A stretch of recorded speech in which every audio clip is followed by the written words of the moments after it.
কষ্ট করে কাজটা করেছি। বাংলাদেশে ওই অর্থে নারী প্রধান গল্প হয়ই না, আর হলে তো ঈদে রিলিজ হওয়ার প্রশ্নই উঠে না।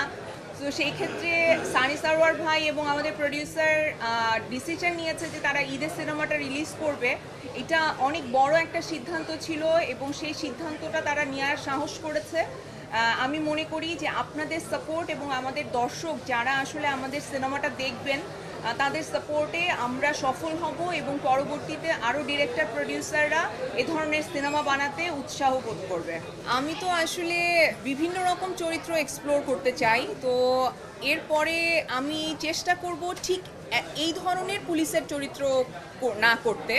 আমি চেষ্টা করব অন্য কোনো সংস্থার ইনভেস্টিগেটিং অফিসার কিংবা অন্য কোনো সংস্থার অফিসার হিসেবে কাজ করতে, কারণ আমি মনে করি যে আমি আসলে বিভিন্ন চরিত্র এক্সপ্লোর করতে চাই। আমি চাই না যে আমি আরেকটা রেহানা করি, আমি চাই না আমি আরেকটা সুলতানা করি, সো আমি চাই না আমি আরেকটা আসলে পুলিশের ক্যারেক্টার সেম ক্যারেক্টার করি।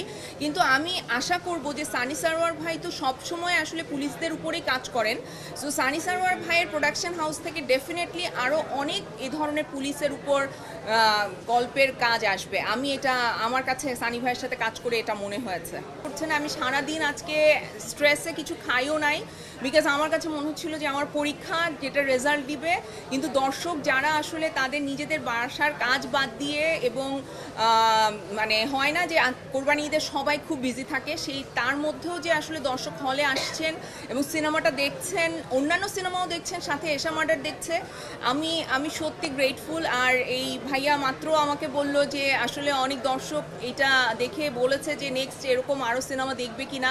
এটা তো আসলে অনেক বড় একটা ব্যাপার আমাদের জন্য। So thank you very much যারা আসলে আমাদেরকে সাপোর্ট করছেন। আমি সব সময় বলি যে দর্শকের জন্যই আজকে আমরা এখানে। সো দর্শক যতদিন আমাদের পাশে আছে ততদিন আসলে আমরা কাজটা করে যেতে পারবো।